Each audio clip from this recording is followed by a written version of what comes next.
Hmm. Terima kasih Bu Rina. Selanjutnya dari PKS, Pak Slamet.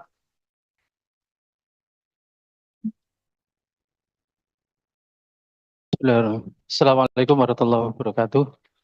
Ibu Ketua, Wakil Ketua, dan seluruh anggota yang saya hormati, Bapak Menteri dan Wakil Menteri, semua yang hadir di sini, Mitra Komisi 4 yang saya hormati dan seluruh jajaran, terima kasih. Mudah-mudahan pembahasan di Nisfu Saban, sebagaimana tadi disampaikan tadi sama Gus Soni, membawa berkah untuk kita semua. Ada beberapa yang ingin saya sampaikan.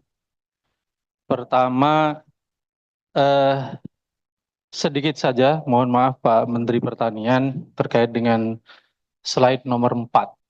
Jadi ya saya agak kurang pas saja, tapi kalau ini mohon diluruskan. Di situ tertulis di visi bersama Indonesia Maju, eh, yang pertama prinsipnya bahwa refocusing sebelum ke sana, bukan refocusing, efisiensi yang dilakukan oleh Pak Presiden yang diamanahkan kepada seluruh jajaran kementeriannya, PKS sangat mendukung. Catatan kami bahwa agar efisiensi anggaran ini tidak membuat para menteri dan jajarannya cengeng.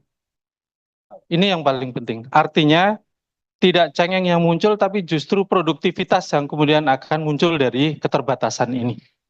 Saya yakin ini tidak perlu diajarkan, tetapi dalam tugas konstitusional ini kami mengingatkan agar dengan dilakukannya efisiensi ini muncul kreativitas dari kementerian. Sehingga ini menjadi sesuatu yang justru harapan kami Bapak-Bapak Menteri yang hari ini tercatat di dalam sejarah bahwa dengan dilakukan efisiensi pun targetnya terpenuhi. Sehingga ini adalah para menteri dan wakil menteri yang luar biasa. Catatannya yang ingin kita harapkan adalah seperti itu. Kembali ke tadi Pak Menteri, khususnya Pak Mentan, di situ tertulis Fondasi Indonesia Maju oleh Presiden Jokowi dan para pemimpin negara Indonesia. Saya nggak tahu apakah ini memang tercatat sebagai anu nasional atau hanya di slide Kementerian Pertanian saja. Saya kurang sependapat dengan kalimat ini karena menurut catatan saya, ya, di slide 4 Pak, slide 4 di gambar rumah itu, di bawah visi, tertulis Fondasi Indonesia Maju oleh Presiden Jokowi. Saya mempunyai 4 catatan beberapa di pemerintahan kemarin, karena saya juga di Komisi 4. Paling tidak catatan saya di pemerintahan Pak Jokowi, itu impor beras tertinggi dalam sejarah tahun 2018, tahun 2023, dan tahun 2024. Kemudian yang kedua juga catatan saya, di masa Presiden Jokowi juga regulasi yang tertuang di dalam Undang-Undang Cipta Kerja itu yang membuka ruang di bidang pangan di mana memasukkan sumber impor adalah bagian dari pangan kita. Itu catatan kita yang kedua, sehingga saya keberatan dengan kalimat itu. Dan selama 10 tahun terakhir juga di era pemerintahan Presiden Jokowi itu kita menjadi importir terbesar di dunia. Ya. Catatan saya yang lain, tahun 2022 diklaim tidak ada impor beras, tapi impor beras kan di mana-mana itu. Dan bahkan di tahun 2022 beliau menerima penghargaan swasembada beras, tapi di tahun yang sama juga impor lebih dari 3 juta ton. Ini datanya ada ya, sehingga saya keberatan dengan tulisan itu. Itu terkait dengan paparan slide. Beberapa catatan saya Pak Menteri terkait dengan anggaran. Yang pertama mungkin nanti kita minta cetak sawah yang 100.000 hektar nanti dijelaskan. Kalau tidak karena malam ini paling tidak di RDP nanti di slide-nya. Jadi ini catatan saya nanti untuk dijelaskan bisa di RDP, tidak perlu malam hari ini.